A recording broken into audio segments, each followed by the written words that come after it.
All right, the mics are on. Lights. Yo, we're doing the podcast. Wait. Oh, wait. Hold Damn, on. this guy. Here we go. Ladies and gentlemen, the man, the myth, Yes. the legend, Yes. in the flesh. Welcome to Breaking Bread with Miguel Rodriguez. Thank you for watching. Today I'm here with my son, Michael Rodriguez, interestingly enough, to go ahead and talk about a little bit about our life experience as father-son. So when you talk about success, this may or may not be it. We're not going to be sure, but we'll find out by the end of this interview. So Michael is my oldest of three. He is currently at University of Florida, student there, played baseball prior, and is now studying economics. He's going to be an economics major. So for anybody of those who needs investment advice and world advice on where we're going, that's not your guy. Call me. I got you. I know you're for sure going to give yourself that one. I got you. But such a lock. there was a reason as to why I got him to go in that direction, so he could give me the backdoor answer to give it to you all. So, Mike, the first thing I want to talk about, right, and we're going to get this out of the way quick, and the reason being is obviously being father and son. I've always thought we had a really, really cool relationship, right? As you're the oldest one. More interestingly is the fact that, you know, you play sports, I play sports, we played baseball. There's a lot of common ground to share, and at the same time, we're just sports enthusiasts, so we enjoy watching, fighting, talking, and a little bit all the above. So, in your perspective, how do you see our relationship as father-son? I definitely think it's an interesting one, considering the fact that you're so much younger than, I guess, like all my friends' dads. You guys had me at, what, 21, 22? 24. Well, or then married at 21. Yeah, we got married really, really young, obviously. And then had me at 23, 24. Mom literally walked graduation with me in her stomach. Pretty much, yeah. Shout out FIU. Yeah. Pause up. But nah, I mean, like, I'm also the oldest in my family compared to a lot of my friends who tend to be either the youngest or a middle child. So I guess that kind of does play a factor when considering age in the parents. Yeah, for sure. But I do like the fact that we're literally not even a generation apart, basically. 100%. So we still have a lot of stuff in common, although we're obviously older. But it's really cool that the fact that and I noticed a lot while you were growing up what it was like to hang around with your friends, because, like you said, the other parents were older, so I could still kind of relate to you guys. We were still kind of a little bit party mode while you guys were starting to come up and do the things you guys weren't supposed to do. You guys are definitely the cool parents around, right? But at the same time, I think that we could still relate to a lot of the subjects that you guys go through, which is very interesting, because we're not such a distance in age where you know, we don't have that old school mentality completely, where you say, hey, listen, you can't do this because, you know, this and that, yada, yada, yada. Yeah. We're still part of the world of the tattoos and the partying and, you know, the internet, the phones. Yeah, man, 100%. I don't have one on this side, only that little weird one up there, but that's a no-show. So it's really, really cool, you know, and the fact that now we're at an age where we can literally sit here, have a drink, talk shit. I mean, I think that shit's wild, right? So I really, really enjoyed that part. But of course, you know, we're gonna get into the subject of sports, because there's an old age argument we've had, and I think probably since this kid was in diapers, about sports in general and who's better at what and what they do and what they don't do, right? And the ultimate one that we're gonna knock out right now, guys, we're gonna just end this subject right now today, is Jordan and LeBron. Right. So, according to Michael, LeBron is the best ever. According to the rest of the world, including myself, Jordan was the best ever. Like, right? if LeBron doesn't have dick riders or anything like that, you just think Jordan's the only person. That's the problem with your thinking. You just think Jordan only existed and basketball just stopped after he died. Pretty much. I mean, it's not that it stopped. It was, he created what is the NBA today for guys like LeBron. I agree. And all the other ones along the way, right? And there's obviously, I think, to me personally, there's more guys that are better than LeBron, like Kobe. To me, was another one. But let's just stick to the LeBron and Jordan. And I'll give you the floor as to why you feel that LeBron is that much better than Jordan. And then I'll kind of put my 2 cents in. I mean, number one is just longevity. I mean, like, how are you not going to take a player that can give you his best version of himself every year, since the year that he gets into the league to the year that he's going to leave the league, which might be at 45 at this point. Okay, but you know that Jordan actually did the same. His stuff was just cut short. Yeah, because of 2 years, gambling right? allegations. Whatever speculations there are, right? Whatever rumors. And at the end, because the team themselves broke up what they had as a nucleus, not because he chose not to want to continue his career, right? Well, and if that's the argument, then LeBron is the nucleus of every team. Jordan, he left for 2 years, and guess what the fucking Bulls did? They still had great records, and they went to the Eastern Conference Finals. But they didn't win a championship. So what does that I say? agree, but that means that team was very good without him. If you took LeBron out of the 07 Cavs that went to the finals versus the Spurs, they would literally be a lottery pick team. Okay. 100%. I don't disagree. Well, if you would have taken Michael Jordan out of the equation the whole Well, time, they would were be in a the lottery Eastern team Conference. everywhere. They were in the Eastern Conference Finals. Well, because at that point in time, you already built the team and you had the coaching for it between Scottie Pippen and Phil Jackson and all the other ones that you still already had created the nucleus around Jordan, right? So prior to that, they would have been a lottery team anyways, regardless. But I'll go further, which I'm kind of glad you said that, because here's the way I see that. Jordan, all these times that he went to these championships, while he was in the league, he was the only one going and winning. While LeBron's been in the league, although he's gone more times and has won less, there was other teams going in between that time and winning. When Jordan was there, he established the league as this is Jordan's league. LeBron has never been able to do that. Shut up. That's actually a horrible argument. How's that a horrible argument? LeBron was the East for 10 years straight, literally. Okay. He was the East. There was no path that did not include when LeBron James going to the finals from the East for 10 straight because he years. teamed up in different teams with other superstars. What I'm trying to tell you is this.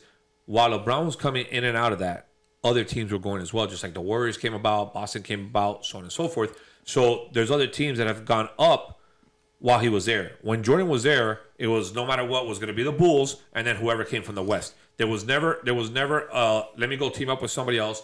Let me go try to chase this ring and then let me fall out and then have an excuse to come back and say, oh, well, I'm doing this and this and this. But that's based on the culture of the NBA back then compared to now. Like now NBA superstars are way more chill with teaming up with other guys trying to basically take down the David versus Goliath. Like they're all teaming out. They're all teaming up just to take down LeBron. That says enough about LeBron. Nobody was teaming up. Who's teaming up to take it down? Oh, the Warriors just didn't sign KD after they had just won a ring, and they had Steph and Clay already. Well, when LeBron went and joined Wade and and guess what? He still lost in his first year. Yeah, of course. They had no team chemistry. Yeah, I'm telling you, there's no way that you're gonna think that other teams didn't form just to beat LeBron. It's impossible. Well, I think LeBron formed his team to beat other teams that he couldn't beat. That was the purpose of him coming over to the Heat and joining Wade. And not to say there's anything wrong with that, but that's the reality when you look at the two greatest, right? So we're not talking about... If you're going to make the argument about him joining Wade and Bosch, like, what was he supposed to do? Stay with the Cavs with fucking Mo Williams and Zydrunas Ilgauskas? Well, isn't that what your organization is supposed to do? Build around you and get better players? He doesn't not the GM. Well, he's, according to him, he is with every other team he's joined. He's not the GM. Like, yeah, he could... Okay, and look how that's working now. Like, it's not working. He needs to just be the player. But as a player, he's better than Jordan. I'm not saying that Jordan... maybe Jordan's a better GM than him, which really not, because the Hornets suck. Not only that. I'm not saying that Jordan was, because Jordan didn't pick any of the players that they picked in Chicago anyways. But what you're saying is because of his physical stats, is what you're saying? Because as you can't say overall as a better player when Jordan obviously dominated more than he did, won more consistently than he did, won more MVPs than he did. Against weaker comp. How's that weaker comp? Actually, the NBA was a lot stronger back then where why fouls were real fouls. Like, you got to get hit, not today where they breathe on you and you flop. The average player in the NBA today would literally be an all-star, probably starter in the NBA back then.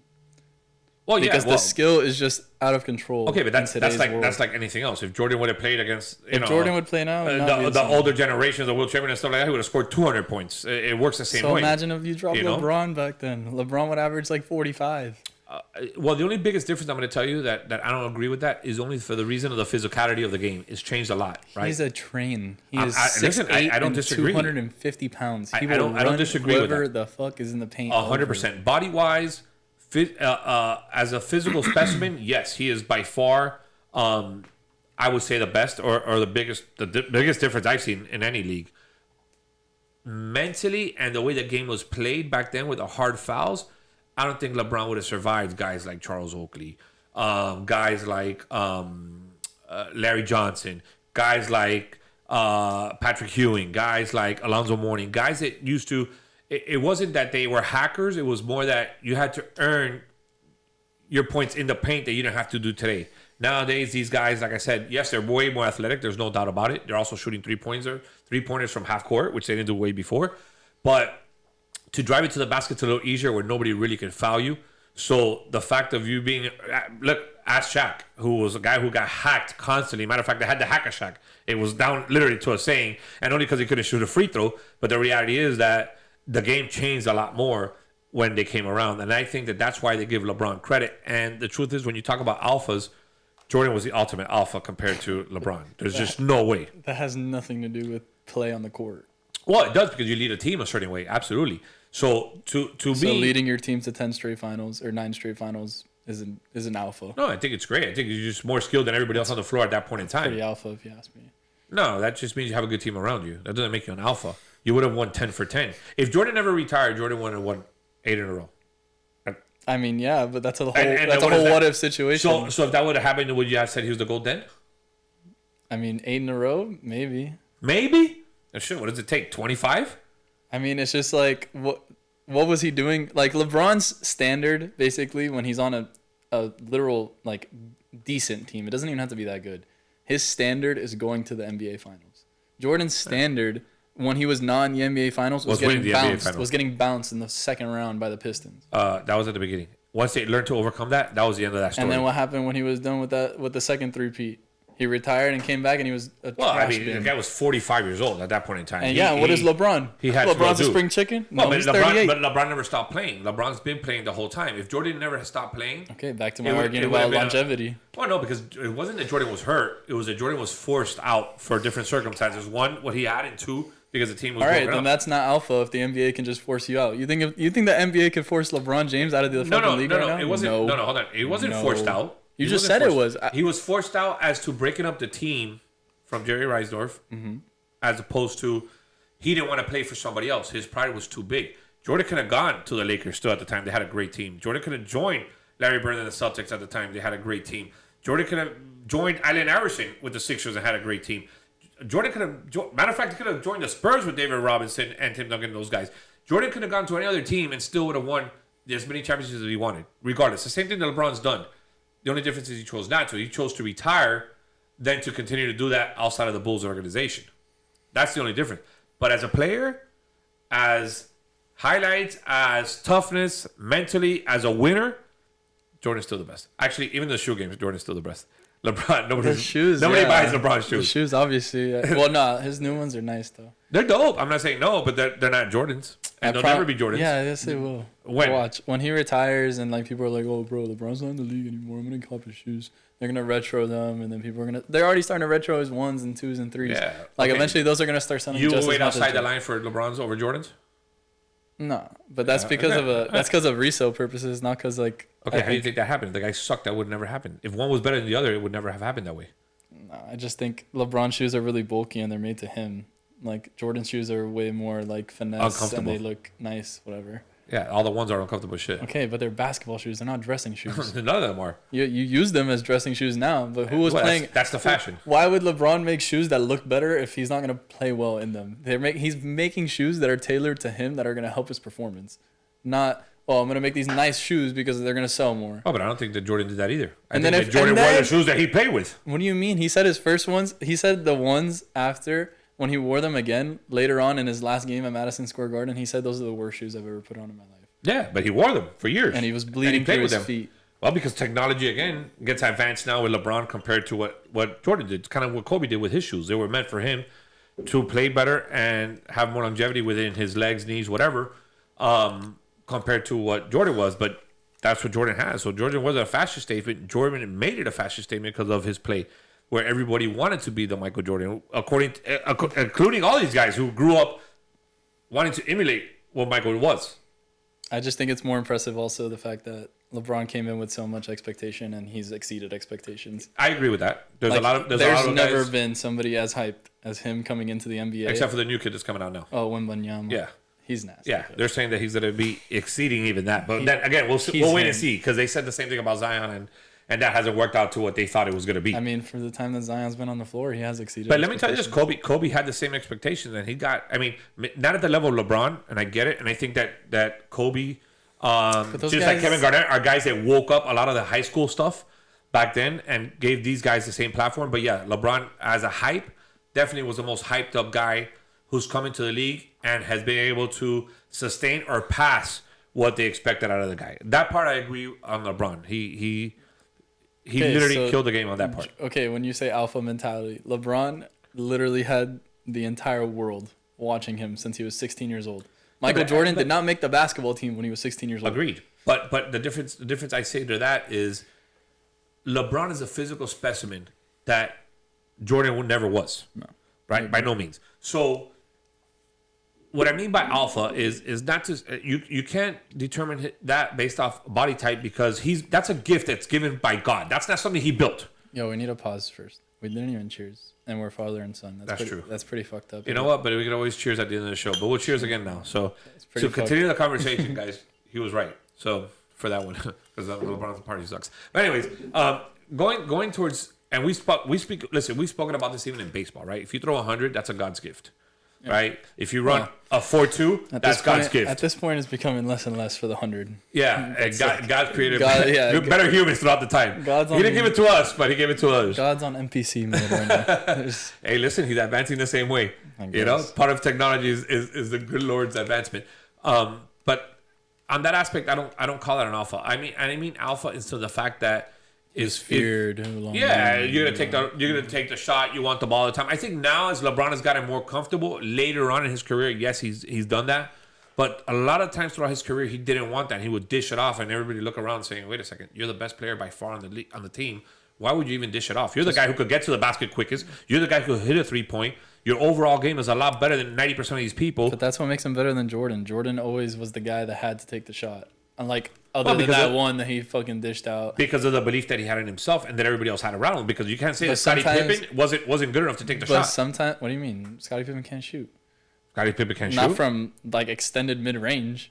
Well, okay, but he had his shot. So, and it was a guy who could drive to the basket, had one of the quickest first steps in the game. So simply, it was a guy that you could dish off to. But sometimes that's not the best basketball play. Sometimes the best basketball play is driving into the paint, drawing 5 defenders to have their eyeballs on you. You kick out to the corner, guy's open in the corner. If he misses, that's on him. But then if he misses, everyone's gonna start blaming you for not taking the shot. Oh, but that's okay. But that's a lose-lose. Well, no, listen. He can't do anything about the guy in the corner making the shot. No, but it's also sometimes a bad basketball play to dish it off that way when you're the one who could draw the foul. Because everybody's going to go towards you. But you can't depend on the refs. Just like you can't blame the game on an umpire. Like, the umpire, all refs, all umpires, they all suck. That's the rule in sports. They all suck. I mean, they all suck to the opinion of that who's going to get the call. When you're a player, you need to always think that they suck. Because they're always going to suck in your mind. I don't know. When I played, honestly, I don't think they ever controlled the game for me. That's to be honest with you. That they could move a game a little bit, yeah. But the truth is that if you're on in a certain game, it doesn't really matter what an umpire or referee could do. What do you mean, bro? On a 1-1 count, and he calls a strike ball. All of a sudden, it's 2-1. That works way more in the hitter's favor, and a lot more outcomes are possible than if it's 1-2, and the hitter's more in a defensive mindset. Yes and no. I think on a mindset, it's completely different. I think that's more towards the hitter more than anything else. One, because and as a pitcher too, if I'm 2-1, I gotta make something that he's not going to crush me on because he's looking for something in the strike zone because he knows I don't want to fall behind 3-1. But you still go 3-1, and it all depends if the base is open or not. So the situation completely changes depending on who's up there and what's up there. On that aspect, I think it affects more the hitter than it affects the pitcher, only because the hitter's more upset as towards the call, and they're still worried about the call that just happened compared to what's coming up. And I think that a lot of times that refocuses them. Pitchers get upset about calls too, all the time. They do, but you have more to waste. It's 4 balls to 3 strikes, so you have more in your favor to waste, anyways. And again, putting a man on base is easier and going up against the next guy than it is to strike out. Once you're done, you're done. So I get it. You're 1 pitch less, but I think the hitter tends to focus a little bit too much on that. But let's move on and go towards the Aaron Judge, right? So obviously, Aaron Judge now is the AL home run king, right? So. Amazing job, amazing season, what he's put up together to do. All rise. But we still got to give it to Barry Bonds is the best, right? Yeah. Barry Bonds. Like, that's like where you and me agree, I guess. Because you played baseball and I played baseball, so we both understand the difficulty that that comes with hitting. Absolutely. So literally, if you get a hit 30% of your at bats, you're a Hall of Famer. Absolutely. And in no sport, if you do anything for 30%, you're good at what you do. No. It's literally like you're a joke actually Agreed. at that point. Agreed. So the fact that Barry Bonds could put together, what was it, 7-8 seasons of hitting over 300 with like 40 plus bombs. Yes. And stolen bags on top of that early in his career. He had MVPs before there was even steroid allegations. Agreed. So he was a Hall of Famer prior to any of this. Yeah. Regardless. He had a 10-year span of just being a dominant baseball player without any type of allegation related to his name. I think even the most impressive part about him is the fact that he walked the most in that season and still hit the most home runs. Oh, yeah. Like, that's impressive. Like, at that point in time is and I get it, there's the steroid argument and whatnot, but Steroids don't make you hit the ball. well, here's the argument to that, right? So it's not that they make you hit the ball, is that you have a longer career because your body endures more. And I think that that's really where it came. Yeah. The stamina is not the same for a guy who plays 162 games on nothing compared to 162 games on steroids, right? So I think they realized that, yes, you're right. It doesn't make you hit the ball. But the impressive part with him was that's what I'm getting to, is a part of the walk and the home runs, that your eyesight and your way of seeing of the strike zone, that if it wasn't really in your wheelhouse, you weren't swinging. That was impressive. He knew what he wanted every time he was up there, and he was always willing to draw a walk. Absolutely. Like in any situation. He Absolutely. didn't care. And he never always swung, never reached for anything. He was locked and loaded, and if it wasn't there, he wasn't swinging. And I think that that's impressive because obviously this sport is probably, when it comes to that, I think it's the hardest sport out there. You know, when somebody's throwing, whether it's 90 plus, 100 plus, goes back to an 80 mile an hour changeup or, you know, a 92 mile an hour slider or whatever, the fact that you don't know what's coming and you have milliseconds basically to react to it, and then you still have that kind of eyesight, like, that's when you know that you're as good as it gets. No, yeah. Me and my friend Yepes were talking about this the other day, that in baseball it's like not any person in the world that's born, it doesn't matter how early you start baseball or anything, like that doesn't necessarily mean they can be successful at baseball. Like, that takes a certain trained eye that only certain people can develop. Like, an average person right now, if I put 95 in front of them, they would literally not see it. 100%. Like, you would hear it, but they wouldn't see anything. No, they would not. But that, like you said, baseball is one of the hardest sports. I don't think it's the hardest sport in the world because, like, again, you're only supposed to succeed 30% of the time as a hitter. But in golf, the ball is not moving. There's nothing affecting the ball other than the wind, which you can account for, and nobody in the world, other than maybe Tiger Woods for his extended period of time, could hit the ball every time where they want it. Agreed, but here's to not hit something that's not moving consistently. But here's why I still say baseball's harder, right? And to that is the fact that you're competing against another human, so you really don't have choices of what you could do. In other words, if Tiger hits the ball 300 yards, right? He already knows whether he's got a distance of 100 yards, 70 yards, 200 yards, whatever the case is. You could prepare yourself that way. When you go to bat, it's one bat, one ball the guy's throwing against you, and you don't know what he's bringing to it. So I think that that's where the game of baseball becomes that much harder than the other sports, because of that same particular. You don't know what the other person's going to do, and then you have to react. Golf is not a reaction game. Yeah, that makes it harder. Like, you literally know everything that is going to come your way, and you still can't do it right every time. Well, I mean, that's a matter of technique. That's a matter of... It doesn't even matter how much technique you have. They still hit bad shots. There's guys that that hit 10s on a par 5. Yeah, but they could also make up for a shot, right? So there's guys that sucked at driving and were great with their irons. There's guys that were great at driving, horrible with the irons, good putters. So there's a lot of ground to make up for. You can't make up from 100 mile an hour to an 82 mile an hour change. Yeah, you There's can. no way. You literally can. How? Alex Bregman last night, perfect example. The guy hits a 91 mile an hour home run. Guess what? Wind pushes that ball out because the wind's blowing out to left field. Aaron Judge hits a 106 mile an hour line drive right at the fence. Right at the fence yesterday in right field. But guess what? Wind's blowing across the field from right to left, so that ball doesn't go out. So Aaron Judge literally was better than Alex Bregman in that point in time, and Alex Bregman still got rewarded for that. Well, I get that, but that's nature that you can't control, right? So that's not something that, if it would have worked out the same way for Aaron Judge, you would have had on the same side, it would have worked out the same way. So it's something that it's just like the golf course. If the wind's coming in, your driver's not going to go as far as it should. And, you know, and if it's going towards another area, you may have more slice. That's something that you can't control. But in the sport itself, you have a lot that you could control. that you can't do on the other side of baseball. And I think that that's a big difference when it comes to the sport of baseball. But I agree. Look, Barry Bonds to me still is The GOAT the best baseball player ever has to be.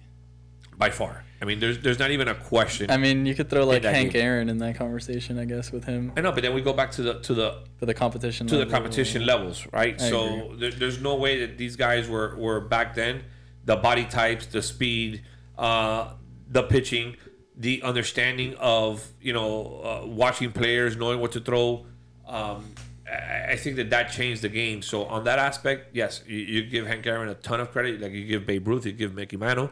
But I think that if you would put Babe Ruth in any of those eras, He would have succeeded. he would have succeeded regardless. Yeah, And I think I if you bring those guys forward, They I don't would. know if they will be as successful as they were.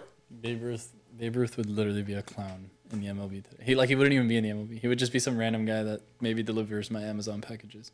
Well, I don't know about that. He was a fat fuck who didn't have any type of training or anything like that. Yeah, but I mean, then again, it was a sport collective for it. I would assume that if you're an athlete, you're gonna also go with what you have, right? Like anything else. Like a lot of those guys used to drink and smoke all the time. Like nobody They would fucking smoke, like, they cigarettes drink, in the yeah.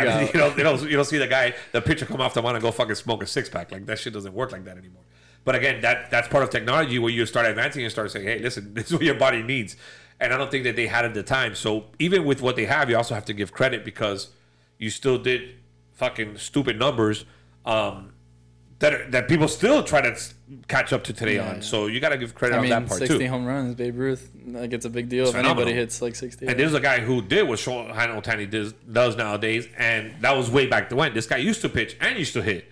And we look at Ohtani now, and we're like, holy fuck, this guy is like an alien. Greatest shit of all You know? time. Well, he's great, yeah, 100%, because we get to see it, up front. But if you look at what Babe Ruth did the same thing back then, So we talk all the sports all the time, and we're going back to the same thing. So new school, old school is always a subject of controversy, only because, again, depending on what era you were raised and what you get to see Changes your perspective. Yeah, it changes your perspective, But it's like anything else, and this is where I would love to eventually take the analogies. Is like we just said right now. If you bring the old school guys into the new school, will they be successful in today's competition, and vice versa? If you take these guys, all the shit they have, all the training, all the technology, all the injury shit, and you say, all right, bro, take all that shit out. Let's take you back 20 years. Would you really fucking be that good? I just think, like, in your time, I guess, people or athletes kind of took it less serious, like, to the extent of, like, dedicating themselves like that to, like, not do certain things that will help them succeed in their But profession. you think that's because of the pay? I think it is because of pay, 100%. Because now you have more platform, you Yeah, have more yeah, people yeah. watching you. When you have more, hey, people, they play to get paid. Like, don't forget that. No, listen, 100%. They all did, but It's a job the at the end difference of the is day. the difference is that before, and even as we were growing up, look, perfect example was UM when they were winning their national championships in the 90s. They had more TV time than other schools did. Yeah. So their chances of performing were better because they were more hyped, knowing that they were going to be seen. Well, they also knew that little game check at the end if they laid a Correct. little bomb on somebody or something Right? like that. So in today's era, everybody gets that. So I think that everybody's game has to elevate for that same purpose, because now you do get seen by the world, as before it was limited. And even prior to that, it was like no TV at all. So you'd have to literally go see the Yankees or the Braves or whoever play that you didn't get to see today. And I think that that's helped, besides technology, I think that's helped the athlete want to get better. But that's to why perform. that's why like newer athletes are better than the older ones, in my opinion. Because perfect example is like Dennis Rodman.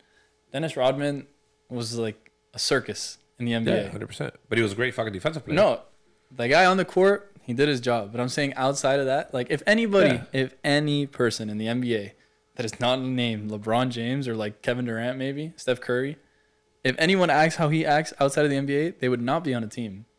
That's why I think like No, agreed. athletes back then. No, like, wait. James Harden does it. Goes to fucking every strip club. Doesn't give a fuck. Yeah, and everyone Takes looks off at, in the middle of the day. you know what's funny? Everyone looks at him like a clown, as they should. Yeah, but they also look at him as a fucking baller. They just wish that he would change his ways, because they would know that if you don't, how much more would you produce realistically if you're not hanging around every day till 2, 3 o'clock in the morning? How much better would you be if you would actually take the game that much more serious? But I think his training is like way more intensive than the guys back then that would Oh still no, do 100%. all this shit. Yeah. But again, that goes with the era and the technology because their trainers get better, the doctors get better, the information comes out quicker, so it's easy for you to adapt and change that you didn't have back then. And again, listen, the technology works both ways on all sides. You know, just like now the conversation of performing enhancing drugs in all sports, right? So I'm a firm believer that honestly, look, in every sport, I don't give a fuck who you are, you're gonna cheat. Somebody's Right? cheating, yeah. Because every athlete always wants to have the upper hand on beating somebody else. It's just competition. That's just natural in anybody who's fucking competitive, right? It could be fucking two guys racing a roach. One fucking roach is going to lose a leg and the other motherfucker is going to have an extra leg. He's going to find a way to beat him, right? So I think the fact of the sports enhancing drugs, at this point in time, honestly, I'd fucking open up to everybody. And I'd leave it up to you and you determine whether you want to do it or not. It's your body. You make the decision on it.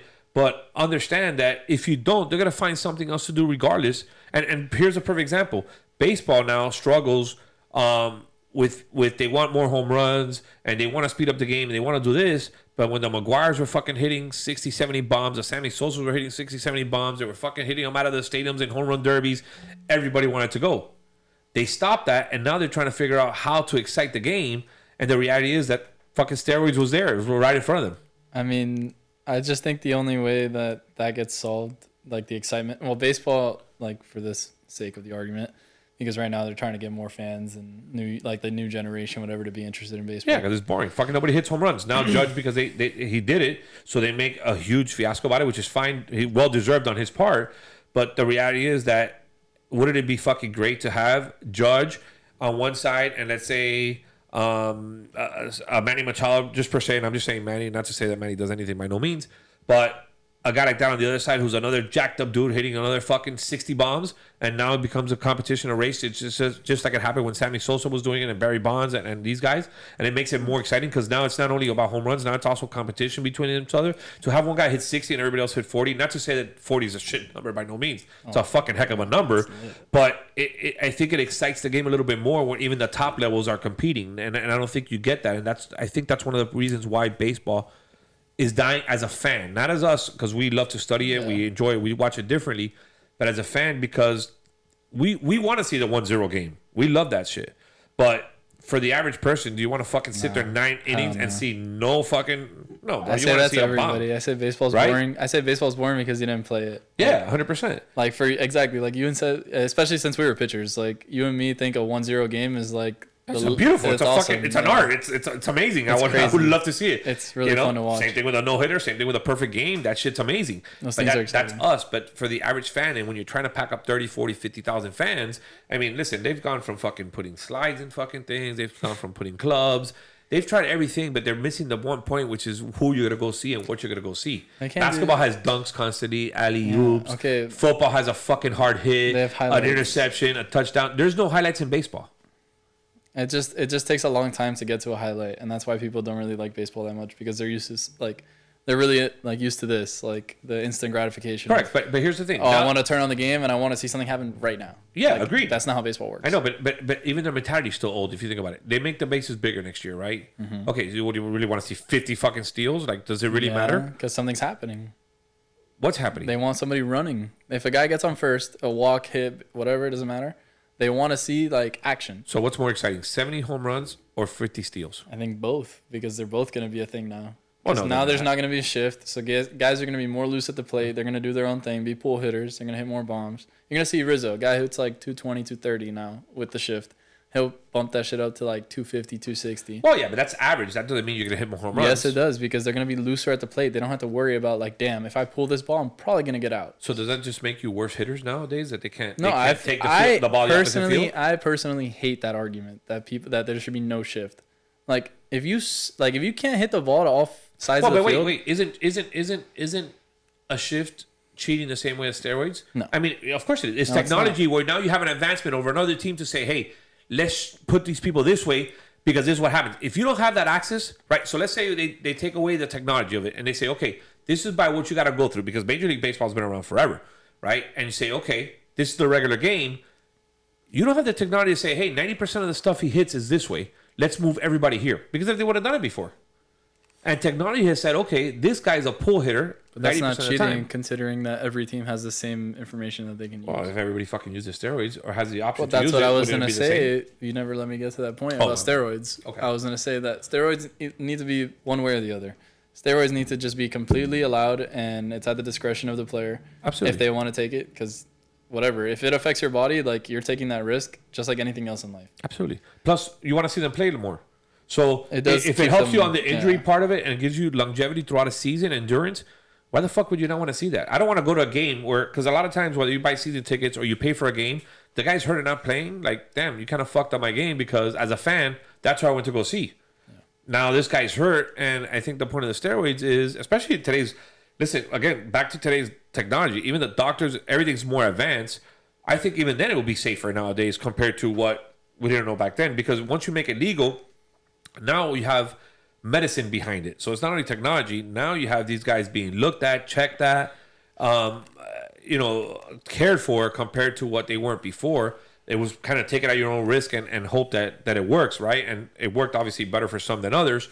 But I think if you open it up, I think even today more guys will be open to it because you have the doctors drawing blood. You have all that stuff up front. If you don't want players taking steroids illegally, and if they're using it for the purposes of staying healthy, then they need to shorten the season. There's no reason that a baseball season should be 160 days. Well, I think they should do that regardless. I think, yeah. It's I think ridiculous. 120 is enough. I think that to me is a season. And then you know what? If anything, expand the playoffs a little bit more, add an extra They team or already two. did. The playoffs are already expanded. So that means they should really shorten the season, considering that like now there's an extra round of playoffs and an extra set of games. Like, I don't get it. I don't like the whole 162 games. I think There's that's not something enough has to be people shortened. that even watch baseball for there to be that many games in a season. No. Plus, listen, the reality People is don't that, even watch a full basketball season. And that's just 82 games. and it's 82 games, correct. And that's long enough. But look, I get the 162. I mean, I get the 120 only because you No, you do need baseball. Does need time it's to not develop. as active Yes. as most of the other ones, and it's okay. I'm down with seeing instead of a 3-game series, a 2-game series. Right? I'm cool with that. You know what? Your And aces, your 1 and 2s versus 1 and 2s. hey, listen, that's it is what it is. It's competition. Your best of the best are gonna play, and then when you get to the playoffs, I say you do it more as tournament style as you do. I think they should in have the College World tournaments. Series. Yeah, correct. And as you do it in the lower levels where it's more competition, and now it's more strategically as opposed to okay, you have 3 or 4 series against this guy, and so on and so forth. I like in season tournaments. The idea of that. I mean, it's just like more because of the nostalgia of. As any person that grew up playing baseball, you knew how many tournaments you had to play growing up and travel ball and stuff like that. So people like to see the little competition within the competition, I guess. Yeah, absolutely. Like if it's just like a tournament within your division, like let's say it's Marlins, Nats, Mets, Phillies, Braves, like those 5 teams. Correct. Let's say whoever is the number 1 seed during the time of the tournament gets a bye. The other 2 teams, they play each other in a 2-game Gotta series. fight it out. Yeah. And Absolutely. then from there, and then they'll have like in-season tournament champs, whatever, and they can each person on the team can get like a bonus of like $100,000 or something like that. Correct. And something like that, like maybe it doesn't mean a lot to a guy that's making 30, 40, 50 million dollars. Well, I think at that level it's pride no matter what. Because after a while, some of these guys that I do make the think- 20, 30, 40 still want a ring, still want to, and that level of the sport, it's a matter of ego and competition and being able to say, hey, we beat you, and we're the tournament champions, and we're the World Series champions, and we're and so forth. So yeah, you're right. It may or may not matter. I just think the money's just a little extra incentive because you do want to play a little harder shit. Who doesn't want the extra $100,000, $200,000 just to blow or give it away to a charity or whatever it is you're gonna do? But I agree that in-season tournaments make a difference because you're bringing out a different level of competition in these guys. I'm pretty sure they're starting that next year in the NBA, so it's interesting to see. Yeah, but the NBA is fine because it's 82 games and it's shorter, and I get that. Unfortunately, baseball has to do something where they bring back the game to make it a little bit more exciting, and not to say that it's completely boring because it's not. There's actually been great playoff games, but like you said yesterday, you made a good point. Like the highest average. Padres 229. Yeah, it was 229 for the playoffs. That's strong. No, that sucks. I mean, it doesn't suck because like at the same time, playoff baseball, in my opinion, maybe an NHL playoffs are like the best playoffs to watch because, like, even on the TV, you can feel something in the stands. Like there's just like the atmosphere is completely different. Yeah, no, 100%. Like I don't think NBA 100%. NBA playoffs are like that. Like I mean, like yes, it's hype. It's been It's exciting. hype, but then like even in the first round, like let's say when LeBron was here, we'd play like I don't know, like the Hornets in the first round, or Yeah. like, Well, no. Listen, I agree. The first round is not exciting at all. it's not fun at all. Like, you know, it's gonna be a sweep when it's like the 1 versus 8. Like, Yeah. In baseball, anything can happen. Look at the Dodgers; they just freaking lost to a Agreed. wild card champ, the Padres. Yeah, Like, agreed. Yeah. Baseball on that part does have a more exciting. because you never know what's gonna happen. Baseball is the day that any person can win any given day. Anybody, and here in NBA, I agree that the fact that if you're an A seed, you could actually beat the number 1 seed too. Like, there's times where it doesn't, like, in season doesn't matter as much as playoffs. Oh yeah. Where in baseball it does. You know what I'm saying? Same thing in football. All fucking games count, which is a huge difference. So moving on now, I know we're in the world of college, and you're getting close to that time of graduating, right? So time is coming to its end of fun and time for life. And I have a question that I actually have 2 questions, and I'll give it to you so you can answer them however you want. As you get ready to graduate next year and start the real world, like, what are you looking towards and towards your future, and what are you looking forward to? And at the same time, what worries you? Like, what tells you, oh shit, I gotta go out there now and face the real world? Tell me what you think on both sides of those questions. I mean, looking forward to is definitely just like, I guess, being on my own, because compared to college, like, I kind of am on my own to a certain extent, because obviously, like, you guys will pay for my rent and my food and stuff like that, but at the same time, like, I don't have to worry about, like, you guys knowing where I am every second, things like that. And there's nothing wrong with that. You guys are parents, and, like, every parent should worry about their kids. But at the same time, it's just the casual, like, oh, I can walk out of my apartment and just leave whenever I want. And it's not to say that you guys hold me back in any sense, because you guys have always been good about that. Yeah. Well, it's just a sense of freedom. But at the same time, security. Yeah. That works for you right now. But I guess the opposite side of that is me being scared of, like, when I do live on my own, I don't have, like, a fucking fallback. Yeah, there's no net. There's no net at the bottom of the tightrope. You just gotta figure it out at some point. And I mean, like, you're a perfect example of that. You guys were 19, 20 years old, already living together by yourselves. Yeah. And you, like, I'm sure it was not that easy at the beginning. Well, I think, you know, like they say, ignorance is bliss to a certain point, right? So, of course, you don't know. So we thought, okay, fuck. I was like, all right, I'm going to go conquer the world. Like, fuck this. Who cares? You know? A lot easier said than done. By far, because then reality, you know, hits you in the face, and then you got to kind of go from there. But I also looked forward, like you said, to wanting to go out and really show who I am as a person, right? Yeah, definitely. And what I could really do in this world. I mean, that comes from sports, though. Like, you always want to go on the mound and be like, yeah, I'm that fucking guy. 100%. Like, so when you go out in the world and you're with, like, mom at the time, like, you're like, I'm that fucking guy. Like, I can provide for her. I can make money for myself. 100%. Like, I can be the shit. I want to put my stamp and my mark on the earth. Yeah, and that's definitely how I look at it. Like, I have that mentality that I want to be like that, but at the same time, like, just anybody in life is gonna have that fear of, like, what if it doesn't work? Yeah. But at the same time, like, it's always good to fail because you learn from that. 100%. I agree. So,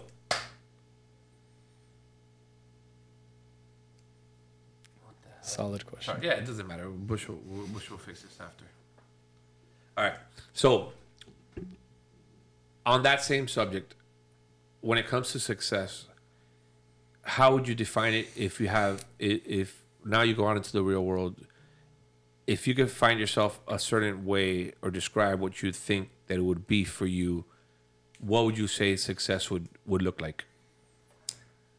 I mean, I guess it's kind of how the perspective changes a little bit when you talk about, like, real life, because I think, like, success in, like, a sport per se, like in baseball, my last season at Santa Fe I thought was a success because even though we didn't win, like, states or go to nationals or anything like that, like, we knew going into the whole year the only way that this was going to work is everybody played their part, and, like, we were going to make a deep run in that way.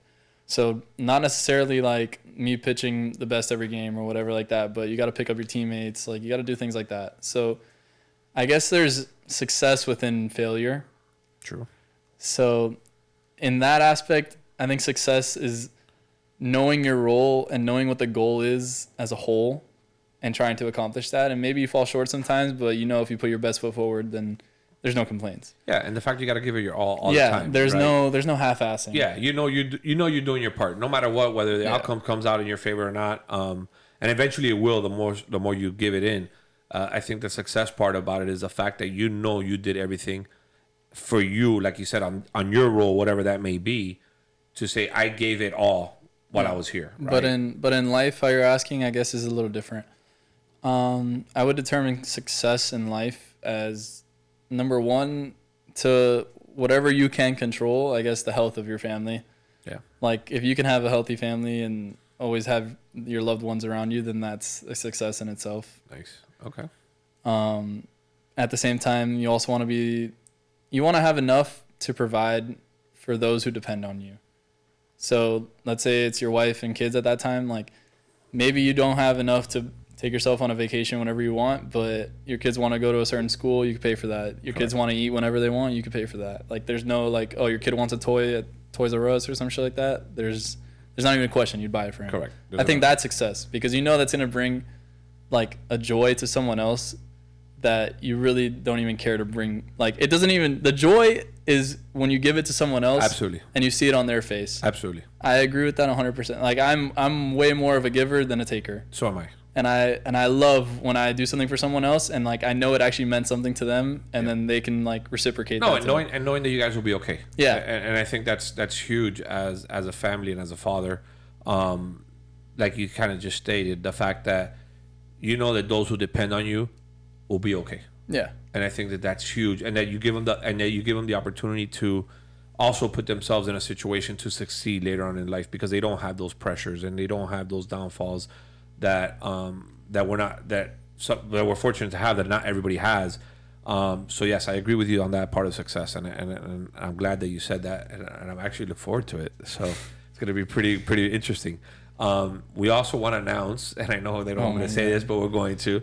All right, we're going to be coming out with a Bunts and Blunts episode, and we'll maybe have more than one. Bunts and Blunts is basically a show of sports and weed, obviously. We're going to probably talk to some of the people we know and probably get some of the best stuff out here and be able to talk sports. So for those who do watch and do hear about this, let us know if you're interested in joining us. We'll start it soon enough. Bunts and Blunts, baby. Bunts and Blunts. So we'll keep you guys posted, but I'm glad I got to break bread here today with my son. It's been a joy to be able to do this. We need another cheers. And he'll fill up his glass real quick or put some in there so we could actually do a cheers and we could end this show and go along. But like I told you guys prior, please like, subscribe, and share so that we could get the message out to so many others and everybody could kind of see it.